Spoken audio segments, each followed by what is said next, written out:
Hello, loyal viewers. You've made it to episode 2, which is a good thing because today we're going to be revisiting what was once a classic Dan the Norseman video, and we're going to be taking a look at the Sega Master System.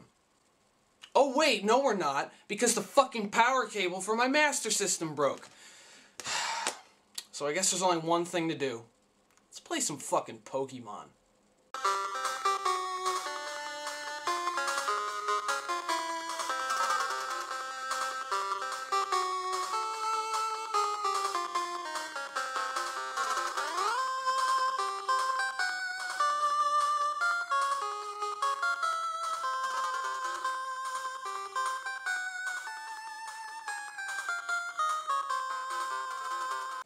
Now I'm going to be looking at generations 1 through 4 and talking about the strengths and the weaknesses of each group of games. Why only generations 1 through 4?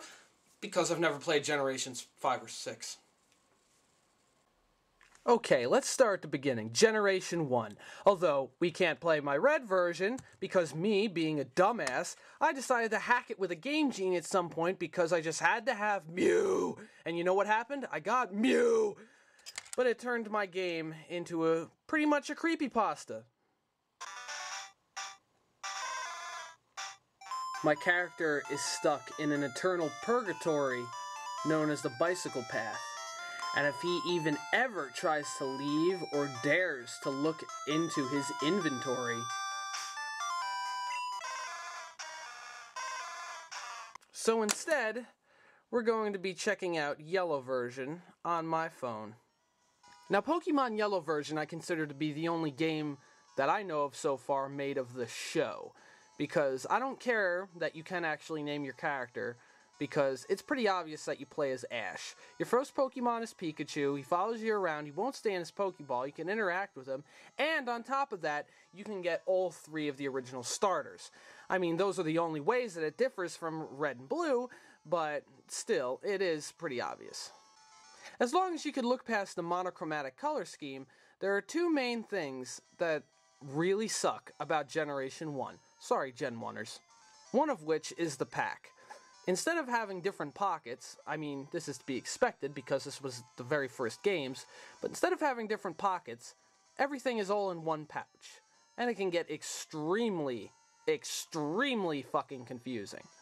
The other problem being the PC. You can't even go into your withdraw file to see what Pokemon you even have in the box unless you put some in. And on top of that, every time you change a box, you have to save the game. Now, I understand they're trying to, protect your save file or whatever, but it just gets fucking tedious.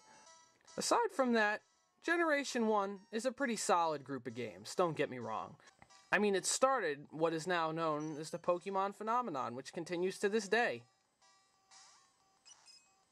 Now let's move on to the masterpiece, the Pokepiece, if you will, that is Generation 2. Of course, we can't play my gold version because the save function broke. The internal battery is dead, I guess. So now I use it to prop up my TV because my stand is crooked. So instead, let's take a look at Crystal version, the special edition of Generation 2, the first game to introduce moving sprites, and, in my opinion, the greatest Pokemon game ever made, and actually one of my favorite games, period, ever made.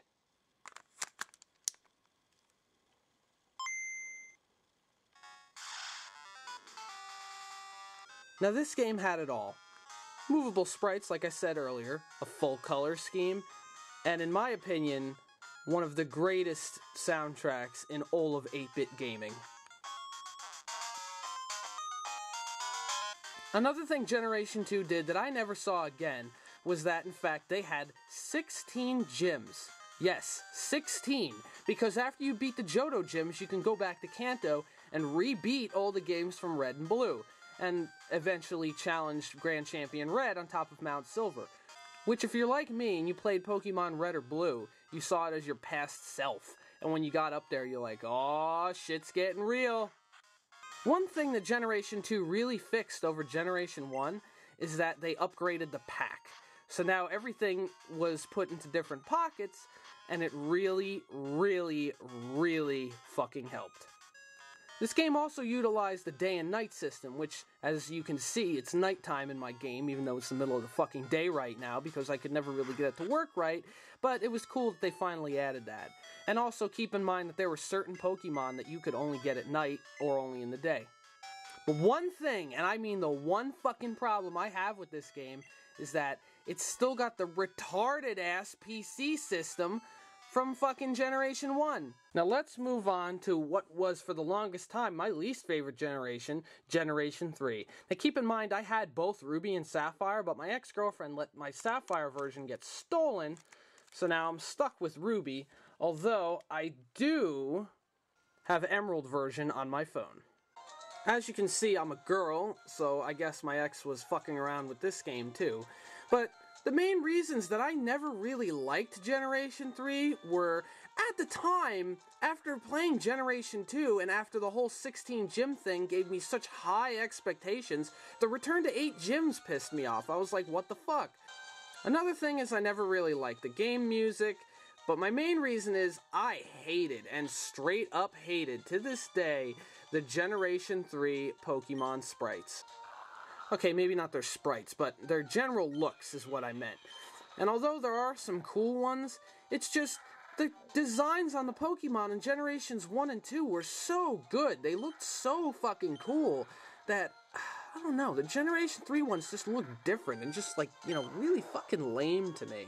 One thing I never understood, although Pokemon Crystal version introduced the moving Pokemon sprites, Generation 3, which was technologically superior to Crystal version, didn't have the moving sprites.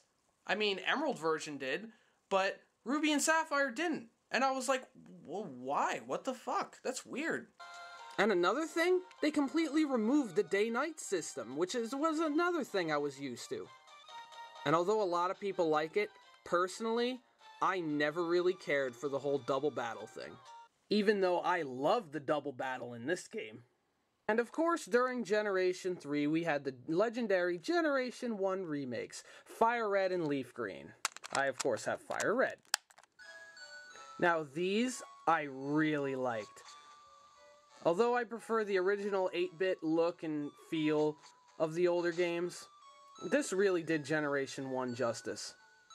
Even though the only thing it really added was the whole Sevi Islands thing, but even that was well executed.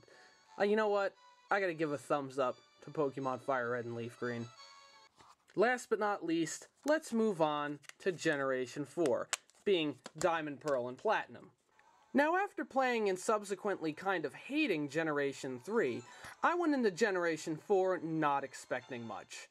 I thought it was just going to be some of the same old, fucked up bullshit, and that Pokemon had completely lost its luster. I was wrong. Generation 4 did a lot of things right. They didn't really make it look stupid with the graphics, because the characters are all 16-bit sprites on a kind of a 3D background, which I kind of like. Also, as you can see, it's nighttime. They returned the day-night system and fully integrated back into the moving sprites thing.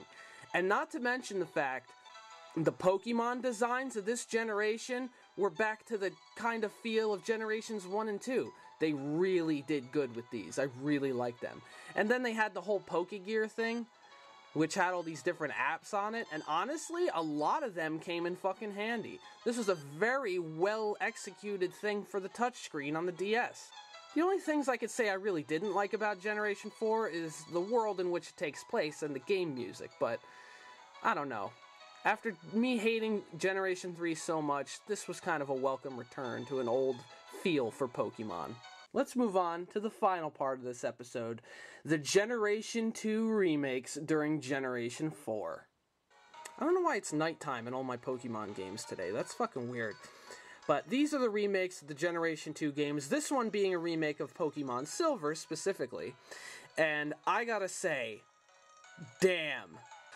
Now don't get me wrong, Crystal version is still my favorite, but that's mainly because I personally just prefer the look and feel of the 8-bit classics. That being said though, the revamped graphics and sound in these remakes is flawless. Not to mention the fact that you can have any Pokemon follow you. something that we haven't seen since Pokemon Yellow, and it's a great way to train Pokemon too. It's a really cool feature, especially if you can get some big scary fucking legendaries following you around. It looks kind of hilarious.